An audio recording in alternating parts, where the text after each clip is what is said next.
For you were sometimes darkness, but now are you light in the Lord. Walk as children of light.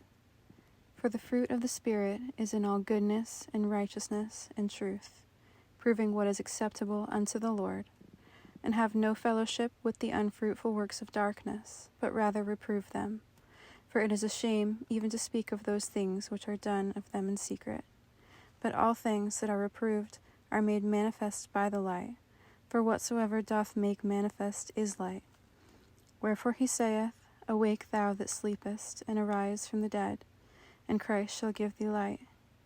See then that you walk circumspectly, not as fools, but as wise, redeeming the time, because the days are evil.